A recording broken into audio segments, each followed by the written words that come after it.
air signs, Gemini, Libra, Aquarius. Welcome back to my channel, everyone. Thank you for being here with me for your weekend tarot reading. We're going to be looking at what are the messages for you these next 24 to 48 hours, and we'll see what comes up in relation to love. So this is for Gemini, Libra, and Aquarius, Sun, Moon, Rising, and Venus. So let's go out and lay out a few cards here and see what's going on here with you, air signs. What can you expect? What are the messages here for you?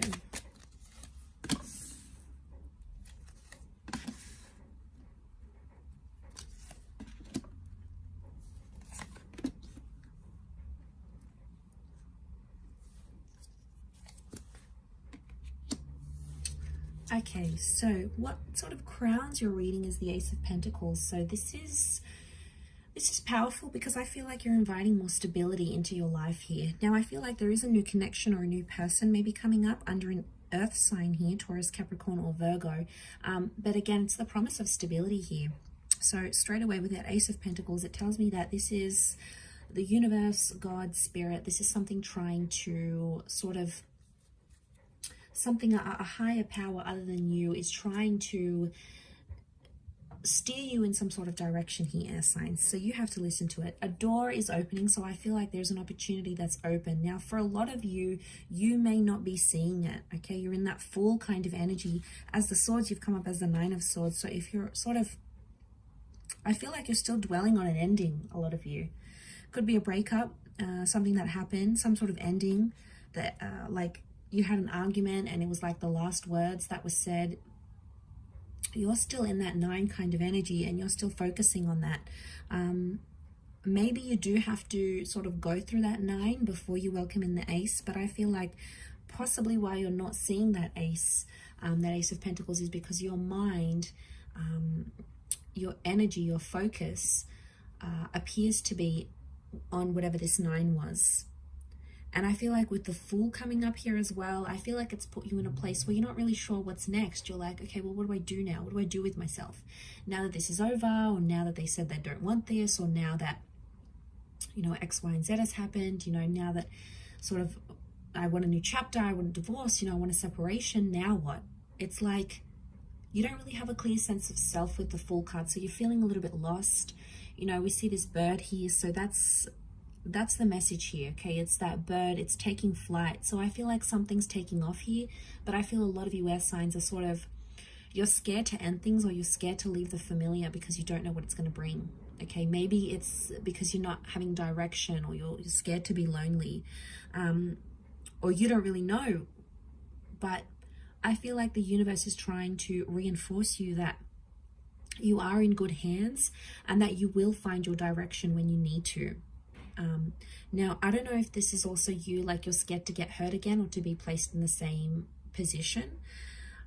Aces can be someone coming back and knocking at your door, maybe wanting a second chance. But with the Fool card, I feel like there's been too much that has happened. You know, obviously each person's going to be different.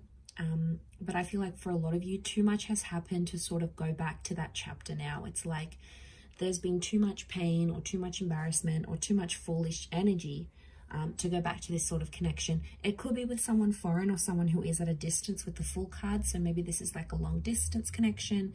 This is with someone who's a little bit further away.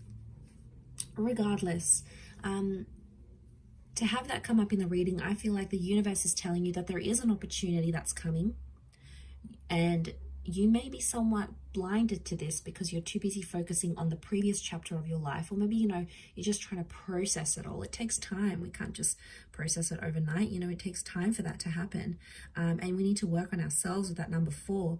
But you do have the 4 of Cups, which is telling me the universe wants you to enjoy the surprise, and the universe right now doesn't want you to know what's ahead, because it's like, it's going to take away from the excitement. It's going to take away from what you wanted, what you thought, what you assume. It's like sometimes it's so pleasant when we go into it and we don't really know what's ahead. I feel like the Four of Cups is some sort of epiphany. So I feel like as you come through that nine number, you're going to have this epiphany, right? Something's going to come, some sort of inspired thought or opportunity that's going to come knocking at your door. And this is what's going to change you. And I think that's connected to whatever this ace is. This new person, this new connection. We've got the Star of Creation on the door, which tells me in some way you've created or you've attracted this Ace of Pentacles. You've deliberately invited this into your life through what you've done here. But I keep getting this, that you guys are still stuck on like, okay, what if this is not going to work out? Or what do I do now? How am I going to support myself? You know, how am I going to get into this relationship? It's like you're too busy questioning the practicalities of it, when sometimes you just need to trust. I do see you with the Seven of Pentacles. You are planting some seeds, so you will take the necessary action you need to work towards whatever this ace is. But I can't help but feel there is this message of like feeling lost or feeling helpless with the Fool. But sometimes it's when we're put in these positions that the most beautiful things can come out of it, right? As that saying goes, we meet someone at our best, not our worst. I feel like that applies in reversal. Like we meet people at our worst, not our best necessarily, because sometimes we're like pushed up against the wall, and we're in certain situations where we start to do things we otherwise wouldn't. We take a chance, we take a risk like that Fool does.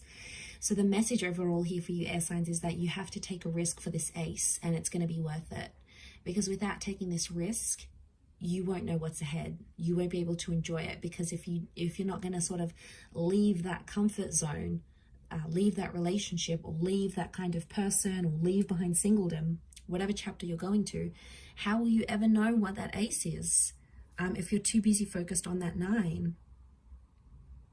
There could be some tensions here. Notice how there's like tensions here with the 9 of Swords and the 4 of Cups looks on. I don't know if this is like you're sort of watching and waiting. Maybe some of you are waiting for someone to reach out, or you're waiting to see if things sort of get better, patch up, and then make a decision about that. Either way, it's growth. 7 of Pentacles is here. So either way, if you're choosing to sort of wait it out and see what happens, that's growth in itself. If you're choosing to take the risk with that Fool card, that's growth in itself. It's growth in all areas, because it's adding up. It's somehow both leading to that epiphany that needs to happen, this emotional epiphany with that 4 of Cups that needs to happen. And you have Aries energy with the Fool card, so you're in a good vibe. Okay, you've got the motivation and you're feeling fired up here. It's just about channeling that energy now, air signs, and pursuing it, because that's what's going to elevate you forward. That's what's going to move you forward, essentially, air signs. So I'm going to leave it there. Thank you again, everyone, for watching. Don't forget to leave behind a like, share, or a subscribe, and we shall be catching up soon. Much love, and bye for now.